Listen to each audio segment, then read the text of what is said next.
নমস্কার বন্ধুরা, আজ আমি তৈরি করে দেখাবো মাত্র 10 মিনিটে ভাপা পিঠা রেসিপি। 1 কাপ সুজি দিয়ে আমি কিভাবে আজকে ভাপা পিঠা রেসিপিটা তৈরি করে দেখালাম সেটাই আপনাদের সাথে শেয়ার করতে চলে এসেছি। বন্ধুরা, চালের গুঁড়োর ঝামেলা ছাড়াই কিন্তু ইনস্ট্যান্ট কিভাবে সুজি দিয়ে আপনারা একদম নরম ও স্পঞ্জি ভাপা পিঠা রেসিপিটা কিভাবে তৈরি করবেন সেই টিপস আজকেই আমি আপনাদের সামনে শেয়ার করতে চলে এসেছি। বন্ধুরা, পুরো ভিডিওটা স্কিপ না করে শেষ পর্যন্ত দেখতে থাকুন আর সাথে থাকুন, তাহলেই বুঝতে পারবেন কিভাবে আমি কম সময়ের মধ্যে এই রেসিপি তৈরি করি। আসুন তাহলে কথা না বাড়িয়ে শুরু করি। আমি এখানে দেখুন 1 প্যাকেট সুজি নিয়ে নিয়েছি। এটার দাম নিয়েছে মাত্র 12 টাকা। আপনারা চাইলে যে কোনো কোম্পানির সুজি কিন্তু এখানে ব্যবহার করতে পারেন। আমি এখানে 1 কাপ সুজি দিয়ে দেব। যেহেতু এটা চায়ের কাপ, তার জন্য আমি 2 কাপ দিয়ে দিচ্ছি। আপনারা মেজারমেন্ট কাপের বড় কাপের 1 কাপ সুজি নিলেই কিন্তু এটা তৈরি হয়ে যাবে। এবার এই সুজির মধ্যে দিয়ে দিচ্ছি 1 চামচ ময়দা, স্বাদ মতো একটু লবণ দিয়ে দিচ্ছি। যে কোনো পিঠেপুলিতে কিন্তু লবণ দিলে পিঠেপুলির টেস্ট দারুণ আসে। তো সমস্ত কিছুকে আমি একসাথে খুব ভালোভাবে মিশিয়ে নেব। এটা কিন্তু বন্ধুরা শুকনো অবস্থায় একটু মিশিয়ে নিতে পারেন। আপনারা চাইলে সুজিটা একটু টেলেও নিতে পারেন। আমি এখানে আগে থেকে খুব ভালোভাবে 500 গ্রাম দুধ ঘন করে জাল দিয়ে নিয়েছি। আপনারা চাইলে যে কোনো লিকুইড দুধ ব্যবহার করতে পারেন। আমি এই দুধটাকে ঠান্ডা করে নিয়েছিলাম ফুটিয়ে, তারপর সুজির মধ্যে অল্প অল্প করে দুধ মেশাতে থাকবো। বন্ধুরা, আপনারা একেবারে বেশি দুধ ব্যবহার করবেন না, তাহলে বুঝতে পারবেন না ব্যাটারটা কেমন তৈরি হচ্ছে। অল্প অল্প করে দুধ মিশিয়ে আমি ব্যাটারটাকে খুব বেশি পাতলাও করব না আর খুব বেশি ঘনও করব না। দেখুন, আমি যত দুধ দিচ্ছি সুজির মধ্যে কিন্তু আস্তে আস্তে দুধটা টেনে যাচ্ছে। তো এইরকমভাবে কিন্তু সুজিটাকে খুব ভালোভাবে আমাদেরকে মিশিয়ে নিতে হবে। এবার আমি এটা ঢাকনা দিয়ে আটকে রেখে দেব মাত্র 10 মিনিটের জন্য। 10 মিনিট বাদে আবার ঘুরে আসছি। তো 10 মিনিট হয়ে গেছে, আমি ঘুরে চলে এসেছি। ঢাকাটা আমি খুলে দিচ্ছি। দেখুন সুজিটা কতটা ফুলে উঠেছে। এখানে আমি নিয়ে নিয়েছি বেকিং সোডা। আমি এখানে সামান্য একটু বেকিং সোডা ব্যবহার করলাম। আর এখানে অ্যাক্টিভেট করার জন্য সামান্য একটু দুধ দিয়ে বেকিং সোডাটা খুব ভালোভাবে সুজির সাথে আমি মিশিয়ে নিচ্ছি।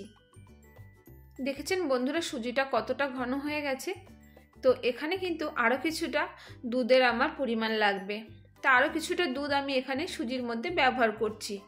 আপনারা কিন্তু এই কাজটা খুব মনোযোগ সহকারে দেখবেন আর খুব ভালোভাবে ব্যাটারটাকে তৈরি করে নিতে হবে। ব্যাটারটা যদি পাতলা হয়ে যায় তাহলে কিন্তু ভাপা পিঠা খেতে একদম ভালো লাগবে না।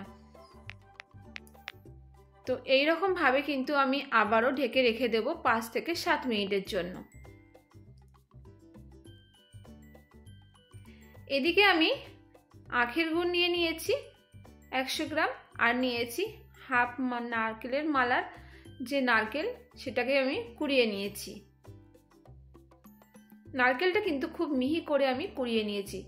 আপনারা চাইলে বড় সাইজের নারকেল কুচিও দিতে পারেন, এতে কিন্তু স্বাদ কোনো কিছু কম আসবে না। তো নারকেল আর গুড়টা আমি খুব ভালোভাবে হাত দিয়ে মিশিয়ে নেব। তো নারকেল আর গুড় দেখুন আমার খুব ভালোভাবে কিন্তু মেশানো হয়ে গেছে। আমি এখানে 4টে স্টিলের বাটি নিয়ে নিয়েছি। তো স্টিলের বাটিগুলো খুব ভালোভাবে পরিষ্কার করে জল দিয়ে ধুয়ে মুছে রেখেছিলাম। তারপর এখানে দিয়ে দিচ্ছি কিছুটা পরিমাণ সাদা তেল। প্রত্যেকটা বাটিতে কিন্তু আমি সাদা তেল ব্রাশ করে দিচ্ছি। আপনারা চাইলে ঘি বা বাটারও ব্যবহার করতে পারেন। তো প্রত্যেকটা বাটি আমি কিন্তু এইভাবে আস্তে আস্তে তেল ব্রাশ করে দেব। আপনাদের হাতের কাছে ব্রাশ না থাকলে হাত দিয়েও কিন্তু তেলটা লাগিয়ে নিতে পারেন। এদিকে আমি 7 মিনিট পর ঢাকাটা খুলে দিচ্ছি। বেকিং সোডাটা কিন্তু খুব ভালোভাবে সুজির সাথে অ্যাক্টিভেট হয়ে গেছে। দেখুন আমি ঘনত্বটা দেখাচ্ছি, এই রকম ঘনত্ব কিন্তু রাখতে হবে। আর এইরকমভাবে কিন্তু ভাপা পিঠার ডোটা তৈরি করতে হবে, তাতে করে পিঠাটা খুব স্পঞ্জি ও নরম হবে। আমি 1 চামচ করে ব্যাটার আমি প্রত্যেকটা বাটিতে দিয়ে দেব। আপনারা চাইলে বাটিটা ভর্তি করেও দিতে পারেন। এতে করে কি হবে, পিঠেগুলো যখন ফুলে যাবে অনেকটা পুরু ও মোটা হবে। কিন্তু বাটি ভর্তি করে দিলে বন্ধুরা, যখন পিঠেটা একটু মোটা হবে তখন কিন্তু ভেতরে খেতে অতটা ভালো লাগবে না। যার জন্য বাটিটা হাফ হাফ করে আমি দিয়েছি। তারপর আমি নারকেলের পুরটা করেছিলাম, সেটা দিয়ে দেওয়ার পর ওপর থেকে আমি 1 চামচ সুজির ব্যাটার দিয়ে দেব।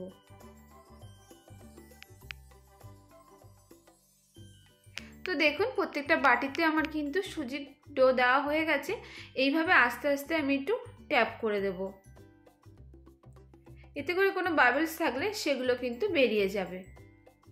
তো আমি কেমনভাবে এটা তৈরি করছি আপনারা কিন্তু স্কিপ করবেন না, তাহলে বুঝতে পারবেন না। তো আমি এখানে নিয়েছি কিশমিশ, আপনারা চাইলে কোনো কিছু ড্রাই ফ্রুটসও দিতে পারেন।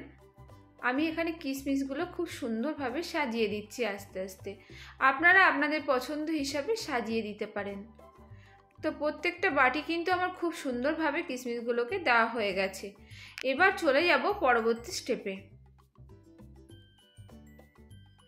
এখানে একটা হাঁড়ির মধ্যে আমি বেশ পরিমাণ জল দিয়ে দিয়েছি, আর ছিদ্রযুক্ত একটা থালা আমি ব্যবহার করলাম। গ্যাসটাকে হাই ফ্লেমে দিয়ে এবার থালার মধ্যে বাটিগুলোকে আস্তে আস্তে বসিয়ে দিচ্ছি। থালাটা যেহেতু অনেকটা ছোট, 3টে করে বাটি এখানে বসবে। তো 3টে বাটি প্রথমে দিয়ে আমি এটা ঢাকা চাপা দিয়ে দেব মাত্র 10 মিনিটের জন্য। বন্ধুরা ভীষণ সহজভাবে কিন্তু আজকে ইনস্ট্যান্ট বাড়িতে বসেই সুজির ভাপা পিঠা আপনারা কিন্তু তৈরি করে নিতে পারবেন। আর এই শীতকালে কিন্তু বেশ লাগে সন্ধ্যেবেলায় বসে বসে গরম গরম এরকম ভাপা পিঠে খেতে, কার না ভালো লাগে বলুন তো। দেখুন আমি একবার ঢাকাটা খুলে দিচ্ছি, পিঠেগুলো কতটা ফুলে উঠেছে। যদি আপনারা এর থেকেও বেশি ব্যাটার দেন তাহলেও কিন্তু পিঠেগুলো আরও অনেকটা বেশি ফুলে উঠবে। তো আমি দ্বিতীয়বার ঢাকাটা আবার চাপা দিয়ে দিয়েছিলাম, চাপাটা খুলে দিচ্ছি। আমি এখানে একটা লোহার শিক নিয়েছি, শিক দিয়ে দেখে নিচ্ছি যে পিঠেটা হয়েছে কিনা। দেখুন এই শিকটার গায়ে কিন্তু একটুও কিছু লাগছে না, তার মানে আমার পিঠেটা পুরোপুরিভাবে হয়ে গেছে। আমি এটা গ্যাস অফ করে ঠান্ডা হতে দেব কিছুক্ষণের জন্য। তো পিঠেগুলো আমি নামিয়ে নিয়েছি, এবার 10 মিনিট আমি ঠান্ডা হতে দিয়েছি। যেহেতু স্টিলের বাটি তার জন্য একটু টাইম লাগছে ঠান্ডা হতে। তারপরে দেখুন বন্ধুরা আমি একটা ছুরি দিয়ে এগুলোকে আস্তে আস্তে তুলে নিচ্ছি, আপনারা চাইলে হাত দিয়েও কিন্তু তুলে নিতে পারেন। তো পিঠেগুলো দেখেছেন কেমন ফুলেছে আর খুব সুন্দর নরম ও স্পঞ্জি হয়েছে। তো আমি আপনাদেরকে একটা পিঠে সামনে থেকে দেখাচ্ছি, দেখুন কতটা সুন্দর ও পারফেক্ট নরম স্পঞ্জি হয়েছে। আপনারাও কিন্তু আজই এই রেসিপিটা অবশ্যই বাড়িতে ট্রাই করতে পারেন। মাত্র 2-3টে উপকরণ দিয়েই কিন্তু সহজেই বাড়িতে বানিয়ে ফেলা যায় সুজির ভাপা পিঠা রেসিপি। তো বন্ধুরা আজকের আমার এই রেসিপিটি যদি আপনাদের ভালো লেগে থাকে অবশ্যই একটা লাইক কমেন্ট করতে ভুলবেন না। আপনাদের একটা মূল্যবান কমেন্ট আমাকে ভিডিও বানাতে অনেক বেশি উৎসাহ করে। তো আমি একটা পিঠেকে আপনাদের সামনে কেটে দেখাচ্ছি যে কতটা পারফেক্ট হয়েছে, আপনারা না দেখলে বুঝতে পারবেন না।